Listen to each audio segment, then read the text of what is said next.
नमस्कार।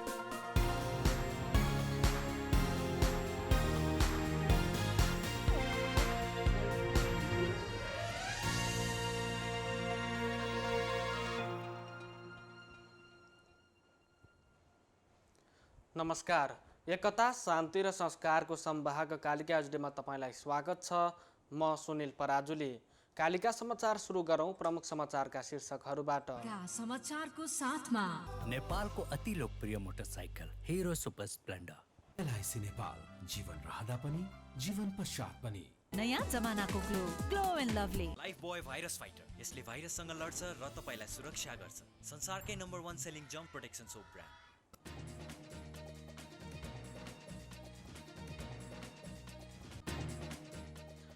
देशको प्रगतिशील शक्तिलाई कमजोर पार्ने प्रयास भइरहेको प्रधानमन्त्री ओलीको भनाई। निषेधाज्ञालाई तोडेर राजनीतिक दलहरू पुतला दहनमा लागेको भन्दै असन्तुष्टि। नेपालमा कोरोना सक्रिय संक्रमितको संख्या 30,000 भन्दा तल झर्यो। 24 घण्टामा 2,279 जनामा संक्रमण पुष्टि। अमेरिकी सेनाले प्रयोग गरिरहेको बग्राम हवाई मैदान झन्डै 20 वर्षपछि अफगानिस्तान सरकारलाई हस्तान्तरण। 3,000 अमेरिकी सेनाले अफगानिस्तान छाडिसकेको अनुमान।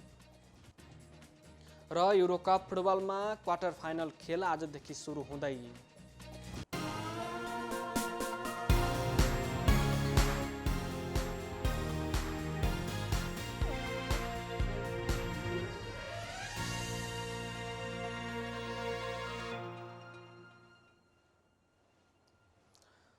कालिका समाचार सुरु गरौं राष्ट्रिय समाचारबाट। प्रधानमन्त्री केपी शर्मा ओलीले देशको प्रगतिशील शक्तिलाई कमजोर पार्ने प्रयास भइरहेको बताउनु भएको छ। शुक्रबार नेकपा एमालेको केन्द्रीय कमिटीको बैठकमा बोल्दै प्रधानमन्त्री केपी शर्मा ओलीले देशभित्रको प्रगतिशील शक्तिलाई बदनाम गर्न र कमजोर पार्नको निम्ति अनेक खालका प्रयास भइरहेको बताउनु भएको छ। उहाँले देशलाई अनुशासनहीन, उच्छृङ्खल र सामाजिक सभ्यताहरूको उल्लङ्घन गरेर स्तरहीन प्रविधितर्फ धकेल्न खोजिएको पनि बताउनुभयो। उहाँले नेकपा एमालेलाई जनताको बीचमा साख गिराएर ध्वस्त पार्न लागिएको पनि बताउनुभयो। उहाँले आफ्नै पार्टीको सरकार ढालेर प्रमुख प्रतिपक्षी दलको नेतृत्वमा सरकार बनाउनको लागि संसदीय अभ्यास र दलीय अनुशासनलाई समेत उल्लङ्घन गर्ने काम भएको बताउनु भएको छ। उहाँले निषेधाज्ञालाई तोडेर राजनीतिक दलहरू पुतला दहनमा लागेको भन्दै असन्तुष्टि समेत व्यक्त गर्नुभएको छ। लड्न हामीलाई कठिनाई यसकारण पनि परिरहेको छ कि अनुशासनहीनता र अराजकतालाई प्रश्रय दिने, निषेधाज्ञा तोड्ने राजनीतिक दलहरू पुतला दहन भन्ने आफ्नो कर्तव्य पुरा गरिरहेको राष्ट्रपतिमाथि हमला हरेक ठाउँमा प्रधानमन्त्री ओलीले राष्ट्रपति विद्यादेवी भण्डारीले आफ्नो कर्तव्य पालना गरिरहेको जिकिर गर्दै राष्ट्रपति भण्डारीमाथि निकृष्ट तहमा ओर्लिएर गाली गलोज, अपमान र झुटा लान्छनाहरू लगाएर समाजलाई असभ्य बनाउन खोजिएको समेत बताउनु भएको छ। प्रधानमन्त्री केपी शर्मा ओलीले अब कोरोना भाइरस विरुद्धको खोपको अभाव नहुने समेत बताउनु भएको छ। शुक्रबार नेकपा एमालेको केन्द्रीय कमिटीको बैठकलाई सम्बोधन गर्दै ओलीले अब खोपको समस्या नहुने दावी गर्नुभएको हो। बैठकमा ओलीले भन्नुभएको छ, अब भ्याक्सिनको समस्या छैन। पर्सिदेखि चाहिने जति भ्याक्सिन आउँछ। भारतबाट दोस्रो डोज नआउँदा समस्या भयो। केही दलका साथीहरूले अहिले भ्याक्सिन नदेऊ, हाम्रो सरकार आएपछि दिनु भनेर लबिङ गरिरहेका छन्। प्रधानमन्त्री ओलीको भनाइ छ। नेकपा एमाले नेपाली कांग्रेसका सभापति शेरबहादुर देउवालाई प्रधानमन्त्री बनाउनको लागि हस्ताक्षर गर्ने एमाले सांसदलाई सोमबारसम्ममा हस्ताक्षर फिर्ता लिन आह्वान गरेको छ। प्रधानमन्त्री निवास बालोटारमा शुक्रबार बसेको केन्द्रीय कमिटी बैठकले नेपाली कांग्रेसका सभापति शेरबहादुर देउवालाई प्रधानमन्त्री बनाउनको लागि हस्ताक्षर गर्ने वरिष्ठ नेता माधव कुमार र नेपाल पक्षधर सांसदहरूलाई सोमबार साँझ 5 बजेसम्म हस्ताक्षर फिर्ता लिन आग्रह गरेको प्रवक्ता प्रदीप कुमार गेवालीले बताउनु भएको छ। उहाँले बहुदलीय प्रणालीमा दलको निर्णय विपरीत दलका सदस्यहरूले गरेको हस्ताक्षर अनाधिकृत हुने पनि सम्बन्ध पक्षलाई जानकारी गराउने निर्णय गरेको पनि बताउनुभयो। बैठकले पार्टी एकतालाई सुदृढ पार्नको लागि नेता कार्यकर्तालाई आह्वान गरेको पनि प्रवक्ता गेवालीले जानकारी दिनुभयो। कार्यकर्ताको भावनालाई केन्द्रबिन्दुमा राखेर एकतामा योगदान दिन नेता कार्यकर्तामा आह्वान गरिएको छ। एमाले केन्द्रीय कमिटी बैठक शनिबार दिउँसो 3 बजे प्रधानमन्त्री निवास बालुवाटारमा पुनः बस्ने प्रवक्ता गेवालीले जानकारी दिनुभयो। प्रतिनिधि सभा विघटन सम्बन्धी रिट निवेदनमा सर्वोच्च अदालतको संवैधानिक इजलासमा सरकारी पक्षका कानुन व्यवसायीको बहस सकिएको छ। महान्यायाधिवक्ता रमेश बडालले गएको सोमबारदेखि सरकारी पक्षको बहस सुरु भएको थियो। सरकारी पक्षलाई 15 घण्टाको समय दिएको थियो। त्यसमा सरकारी वकिल र प्रधानमन्त्रीका वकिलले 7-7 घण्टा बहस गर्नुभयो। सभामुखका वकिललाई 1 घण्टा समय छुट्याइएको छ। उहाँका तर्फबाट आइतबार बहस हुनेछ। प्रधान न्यायाधीश चोलेन्द्र शमशेर जबरा तथा न्यायाधीश दीपक कुमार कार्की, मीरा खड्का, ईश्वर प्रसाद खतिवडा र आनन्द मोहन भट्टराईको संवैधानिक इजलासमा रिटमाथि सुनवाई भइरहेको छ। प्रधानमन्त्रीका तर्फबाट बहस गर्ने कानुन व्यवसायीले संवैधानिक अधिकार प्रयोग गरेर प्रतिनिधि सभाको विघटन गरिएको तर्क गरेका छन्। गएको आइतबार रिट निवेदक नेपाली काङ्ग्रेसका सभापति शेरबहादुर देउवा सहित 146 सांसदले तयार गरेको रिट निवेदनमाथि सुनवाई सकिएको थियो। निवेदक पक्षले 12 घण्टाको समय दिएको थियो। निवेदक पक्षका कानुन व्यवसायीले बहुमत सांसद विघटनको विपक्षमा रहेको भन्दै काङ्ग्रेस सभापति देउवालाई प्रधानमन्त्री नियुक्त गर्नुपर्ने माग गरेका छन्। गएको जेठ 8 गते मन्त्री परिषदको सिफारिसमा राष्ट्रपति विद्यादेवी भण्डारीले प्रतिनिधि सभा विघटन गरी आउँदो कार्तिक 26 र मक्सिर 3 गते मध्यावधि चुनावको घोषणा गरेपछि निर्णय बदरको माग गरी सर्वोच्चमा 30 वटा रिट निवेदन परेका छन्। यस वर्षको बाढी पहिरोबाट घरमा क्षति पुगेकालाई अस्थायी आवास निर्माणको लागि तत्कालै रकम पठाउने राष्ट्रिय विपद जोखिम न्यूनीकरण तथा व्यवस्थापन प्राधिकरणले जनाएको छ। शुक्रबार राष्ट्रिय विपद जोखिम न्यूनीकरण तथा व्यवस्थापन प्राधिकरणका प्रवक्ता विश्वप्रकाश अर्यालले यस वर्ष मनसुनबाट प्रभावित भएकाहरूलाई अस्थायी आवास बनाउनको लागि तत्कालै रकम पठाउने व्यवस्था मिलाएको बताउनुभयो। उहाँले गत वर्षको मनसुनबाट क्षति भएका 20 जिल्लाका 3349 वटा घरहरू पुनर्निर्माणको लागि 19,97,73,750 रुपियाँ प्रथम किता बाबतको रकम सम्बन्धित जिल्ला विपद व्यवस्थापनको कोषमा पठाएको पनि जानकारी दिनुभयो। यस वर्ष जेठ 28 गतेसम्म सुरु भएको मनसुनका कारण देशभरका 32 जिल्लामा प्रत्यक्ष प्रभाव परेको उहाँको भनाइ छ। मनसुनबाट आएको विपत्तिबाट 33 जनाको मृत्यु भएको, 30 जना बेपत्ता भएको र 32 जना घाइते भएको प्रवक्ता अर्यालले बताउनुभयो।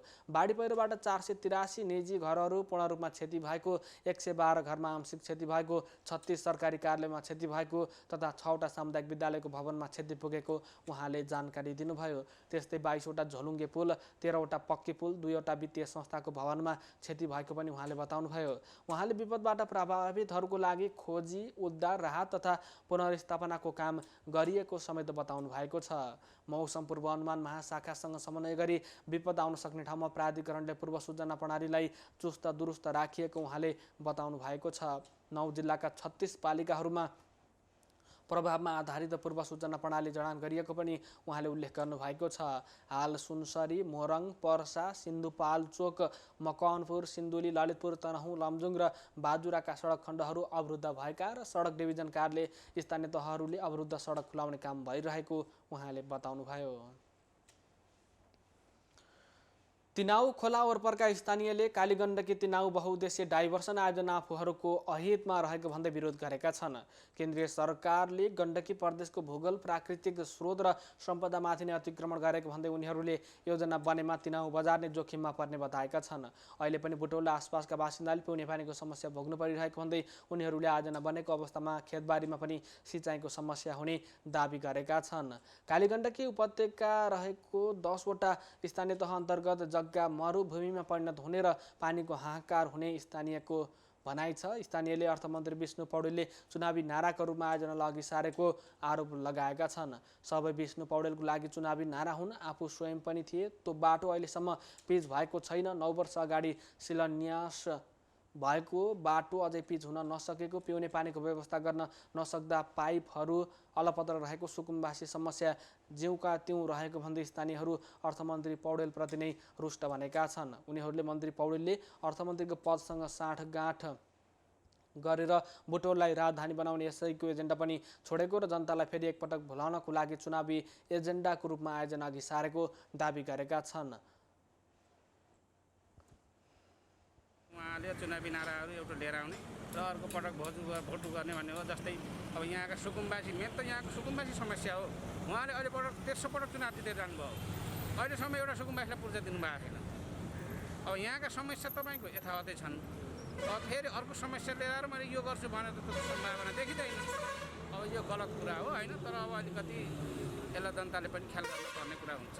गृहमन्त्री तथा अर्थमन्त्रीजीले आएर बुटवलमा चाहिँ एउटा कार्यालय स्थापना गरेर जानुभयो। गएपछि त्यस पश्चात के भने अहिले कालीगण्डकी कोरिडोरलाई चाहिँ यता नदिने भनेर कालीगण्डकी प्रदेश गण्डकी प्रदेशका मुख्यमन्त्री कृष्ण पोखरेल नेपालीजीले यिनी चाहिँ विरोध गरिसक्नु भएको छ र कालीगण्डी कोरिडोरको यता पाल्पा रामपुरतिरका भेगका त्यहाँका बस्तीका जनसङ्ख्या समुदायले यो हामीले गर्न दिँदैनौँ, यो हुँदैन, यहाँ त्यो भयो भने हामी यसैबीच गण्डकी प्रदेशले आफ्नो पर्यावरण बनाउन नदिने बताएको छ। सङ्घीय सरकारले यस परियोजना निर्माणको लागि प्रदेश तथा स्थानीय सरकारसँग कुनै प्रकारको समन्वय नगरेको गुनासो पनि गण्डकी प्रदेशले गरेको छ। सङ्घ सरकारले एकतर्फी रूपमा कालीगण्डकी तेनाउ बहुउद्देश्य डाइभर्सन आयोजना बनाउने निर्णयलाई संहिता र संविधानमाथिकै प्रहारको रूपमा प्रदेश सरकारले लिएको छ।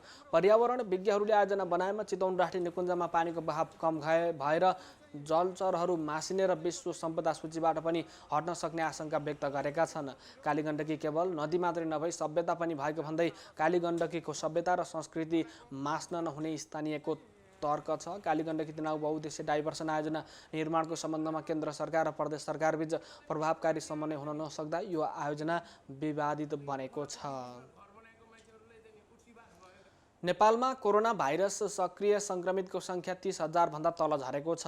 पछिल्लो 24 घण्टामा 3,451 जना निको भएसँगै कोरोनाका सक्रिय सङ्क्रमितको सङ्ख्या 29,274 मा झरेको हो।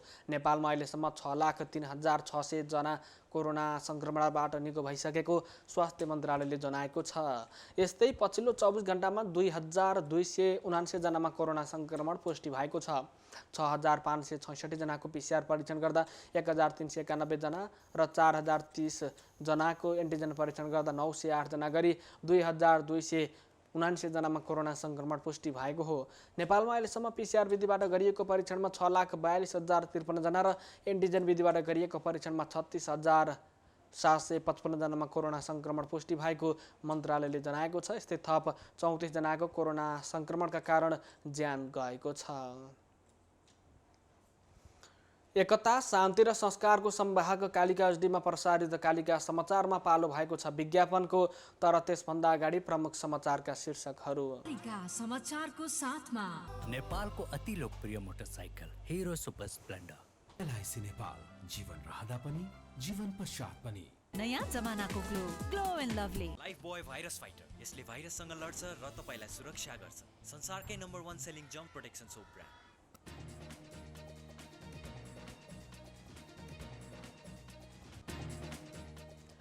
देशको प्रगतिशील शक्तिलाई कमजोर पार्ने प्रयास भइरहेको प्रधानमन्त्री ओलीको भनाई। निषेधाज्ञालाई तोडेर राजनीतिक दलहरू पुतला दहनमा लागेकोमा असन्तुष्टि। नेपालमा कोरोनाको सक्रिय सङ्क्रमितको सङ्ख्या 30,000 भन्दा तल झर्यो।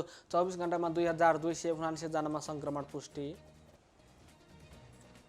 अमेरिकी सेनाले प्रयोग गरिरहेको बगराम हवाई मैदान झन्डै 20 वर्षपछि अफगानिस्तान सरकारलाई हस्तान्तरण। 3,000 अमेरिकी सेनाले अफगानिस्तान छाडिसकेको अनुमान। र युरोकप फुटबलमा क्वार्टर फाइनलका खेलहरू आजदेखि सुरु हुँदै।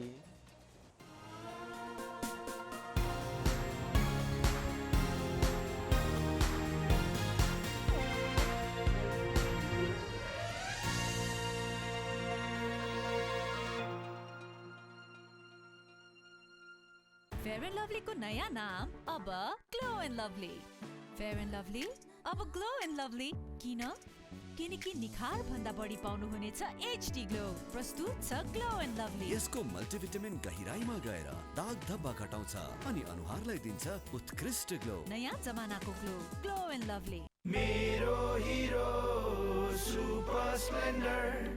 मेरो हिरो कति प्यारो, अरू पनि होला राम्रो, तर पनि मेरै हिरो प्यारो।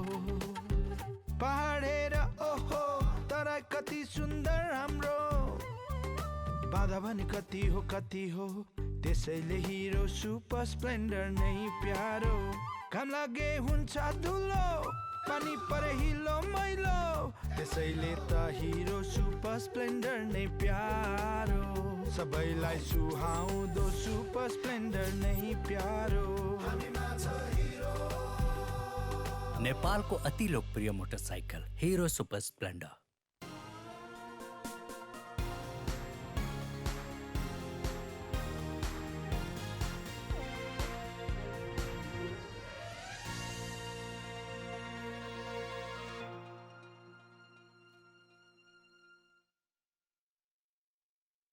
कालिका समाचारमा पुनः स्वागत छ। अब स्थानीय समाचार। गत बुधबार रातिदेखि परेको भारी वर्षाका कारण बिहिबार हिजो गएको बाढी पहिरोले चितवनको रत्ननगर, राप्ती, खैरहनी, कालिका नगरपालिका र इच्छाकामना गाउँपालिकामा ठुलो धनधनको क्षति भएको छ। जिल्ला प्रशासन कार्यालय चितवनका प्रशासकीय अधिकृत खेमराज पौडेलका अनुसार जिल्लामा चट्याङ र पहिरोले गर्दा 3 जनाको मृत्यु भएको छ। 3 जना बेपत्ता भएका छन्। पहिरोमा परि मृत्यु हुनेमा कालिका नगरपालिका वडा नम्बर 11 दानेटारका ज्ञान बहादुर चेपाङ, राप्ती नगरपालिकामा पहिरोमा पुरेर चट्याङ लागेर 1 जनाको मृत्यु भएको छ। पहिरोमा पुरिएका 3 जनाको खोजी भइरहेको छ। यस्तै इच्छाकामनामा निर्माणाधीन 1 पुल र पूर्व पश्चिम राजमार्गको 1 पुलमा क्षति पुगेको अधिकृत पौडेलको भनाइ छ।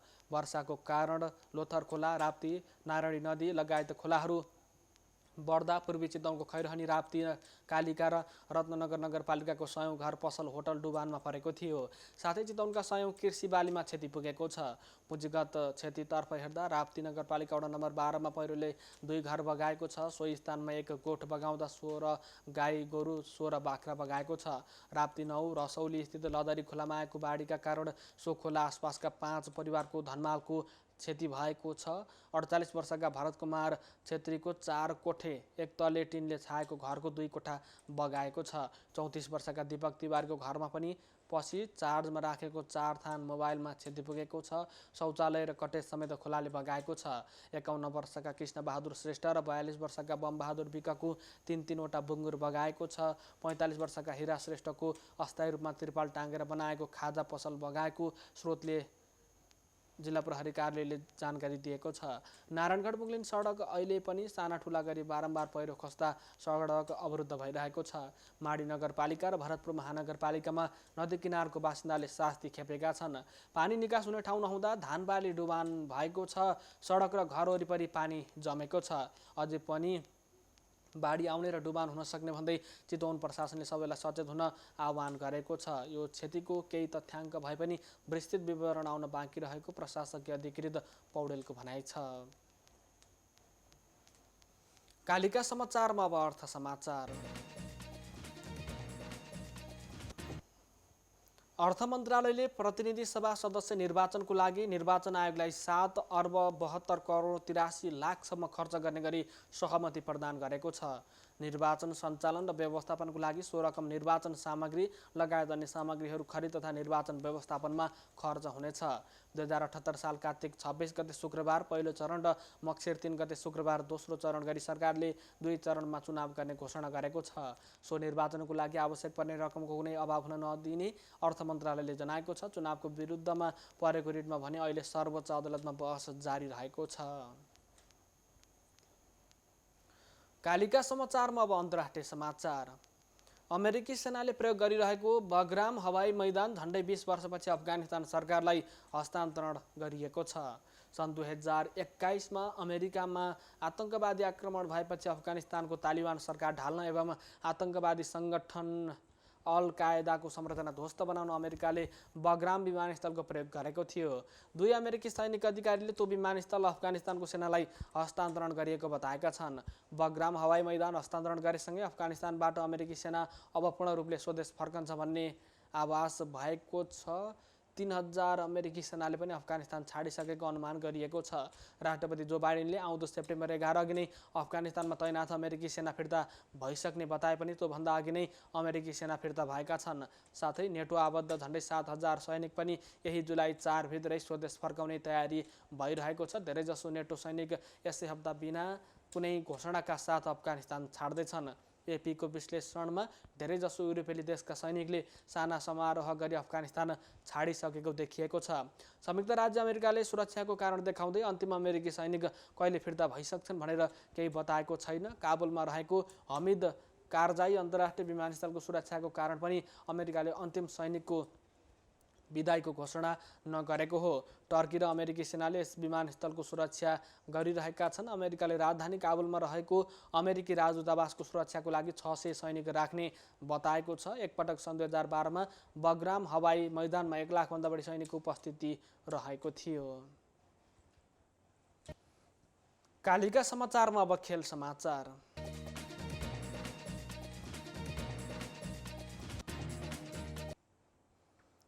युरोकप फुटबलको क्वार्टर फाइनल खेल आजदेखि सुरु हुँदैछन्। आज पहिलो क्वार्टर फाइनलमा स्विजरल्यान्ड र स्पेनले खेल्दा दोस्रो क्वार्टर फाइनल खेलमा बेल्जियम र इटलीले प्रतिस्पर्धा गर्नेछन्।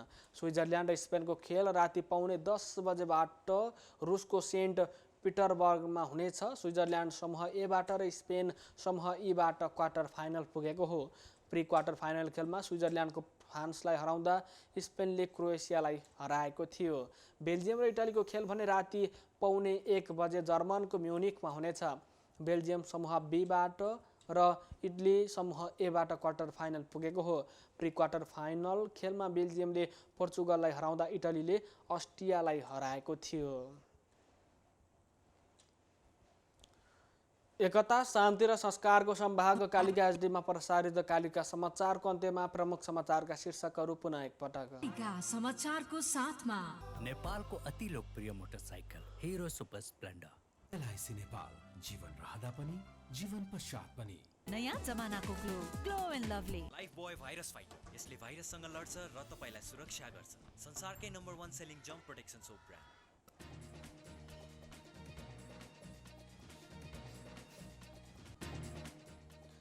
देशको प्रगतिशील शक्तिलाई कमजोर पार्ने प्रयास भइरहेको प्रधानमन्त्री ओलीको भनाई।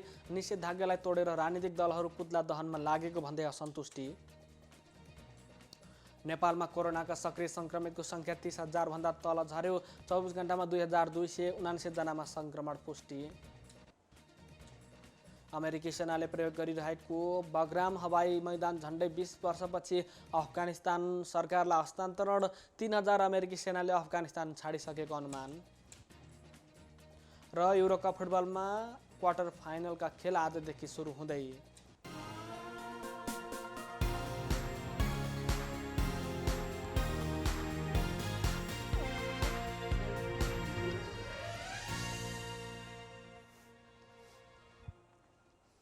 एकता, शान्ति र संस्कारको सम्वाहक कालिका एचडीमा प्रसारित कालिका समाचार अहिलेको लागि यति नै। हेर्दै गर्नुहोला कालिका एचडी। म सुनिल पराजुली बिदा हुन्छु। नमस्कार।